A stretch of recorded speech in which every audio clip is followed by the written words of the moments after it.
Assalamualaikum warahmatullahi wabarakatuh. Perkenalkan, saya Dimas Eriko Prasetyo, peserta Latsar CPNS tahun 2026 dari Dinas Kominfo SP.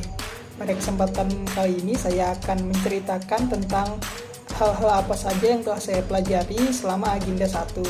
Sebelumnya saya ucapkan terima kasih banyak kepada Bapak Andi Masalindri APMSI selaku pemateri di Agenda 1 untuk kelompok 2 Angkatan 17. Pada agenda 1 ini ada dua metode pembelajaran yang digunakan. Yang pertama adalah sinkronus dan yang kedua adalah metode pembelajaran asinkronus. Pembelajaran sinkronus adalah proses belajar yang dilakukan secara langsung pada waktu yang sama antara pengajar dan peserta. Biasanya dilakukan melalui tatap muka atau melalui media virtual seperti Zoom atau kelas daring lainnya. Sedangkan untuk pembelajaran asinkronus adalah proses belajar yang dilakukan tidak secara bersamaan waktunya. Peserta bisa mengakses materi kapan saja sesuai waktu yang dimiliki. Pada saat melakukan pembelajaran asinkronus, kami sebagai peserta fokus pada penyelesaian tugas. Pada agenda 1 ini, judul agendanya adalah sikap perilaku bela negara.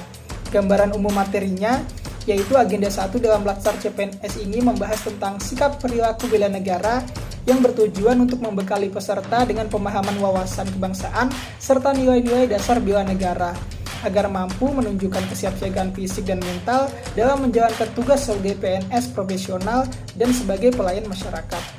Materinya terdiri dari 3 pokok utama, yaitu yang pertama, wawasan kebangsaan dan nilai-nilai bela negara. Kemudian yang kedua ada analisis isu kontemporer, dan yang ketiga ada kesiapsiagaan bela negara. Wawasan kebangsaan merupakan cara pandang warga negara terhadap diri dan lingkungannya dalam kehidupan berbangsa dan bernegara. Wawasan ini penting untuk memperkuat persatuan dan kesatuan di tengah keberagaman bangsa Indonesia. Beberapa simbol dan identitas negara yang menjadi penguat wawasan kebangsaan antara lain ada 1, bendera negara, sang merah putih. Kemudian ada 2, bahasa negara, yaitu bahasa Indonesia. Yang ketiga ada lambang negara, yaitu Garuda Pancasila. Dan yang keempat ada lagu kebangsaan Indonesia Raya. Pemahaman terhadap simbol negara memperkuat identitas nasional dan rasa cinta terhadap tanah air. Nilai-nilai dasar bela negara terdiri dari 1, cinta tanah air. Ditunjukkan melalui kebanggaan sebagai bangsa Indonesia, menjaga nama baik negara, serta berkontribusi dalam pembangunan. Yang kedua ada sadar berbangsa dan bernegara, mewujudkan sikap taat hukum, aktif dalam kehidupan bermasyarakat, dan berpartisipasi dalam pembangunan. Yang ketiga, setia pada Pancasila sebagai ideologi negara, memahami dan mengamalkan nilai-nilai Pancasila dalam kehidupan sehari-hari, serta menjadikannya sebagai pemersatu bangsa. Yang keempat ada rela berkorban untuk bangsa dan negara, siap mengorbankan waktu, tenaga, dan pikiran demi kepentingan bangsa dan negara. Kemudian yang kelima ada kemampuan awal bela negara, meliputi kesehatan jasmani, kesehatan mental, kemudian memiliki kecerdasan emosional dan spiritual, menjaga etika dan moral, dan menjaga kesehatan secara konsisten. Kesiapsiagaan bela negara adalah kondisi siap siaga secara fisik, mental, dan sosial dalam menghadapi berbagai tantangan tugas, dilandasi kecintaan kepada NKRI berdasarkan Pancasila dan Undang-Undang Dasar 1945. Sebagai CPNS, kesiapsiagaan ini tercermin dalam 1, disiplin kerja, 2, kepemimpinan, 3, kerjasama tim, dan 4, inisiatif dan tanggung jawab. Analisis isu kontemporer.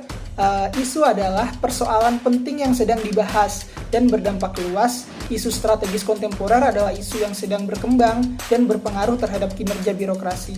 Contoh-contoh isu yang strategis yaitu yang pertama korupsi, kemudian narkoba, kemudian ketiga ada hoaks, dan yang keempat ada konflik kepentingan. Konflik kepentingan adalah kondisi pejabat yang memiliki kepentingan pribadi sehingga mempengaruhi netralitas dalam membuat keputusan. Kemudian teknik analisis isu. Yang pertama ada APKL, aktual, problematik, halayak, layak. Kemudian ada teknik analisis pohon masalah. Dan yang ketiga ada USG, urgency, seriousness, dan growth. Teknik-teknik ini membantu menentukan prioritas isu yang harus diselesaikan dalam rencana aktualisasi. Dari materi ini, saya memahami bahwa bela negara bukan hanya terkait pertahanan militer, tetapi juga tercermin dalam sikap profesional integritas, disiplin, serta kemampuan menghadapi isu-isu strategis di lingkungan kerja. Sebagai CPNS, saya memiliki tanggung jawab untuk menjaga nilai-nilai kebangsaan, mengamalkan Pancasila, bersikap profesional dan netral, siap menghadapi tantangan tugas dengan mental dan fisik yang prima. Materi ini memperkuat komitmen saya untuk menjadi ASN yang berintegritas, berkarakter, dan berorientasi pada pelayanan publik. Sekian apa yang telah saya pelajari pada agenda 1 ini. Terima kasih atas perhatiannya. Saya akhiri, wassalamualaikum warahmatullahi wabarakatuh.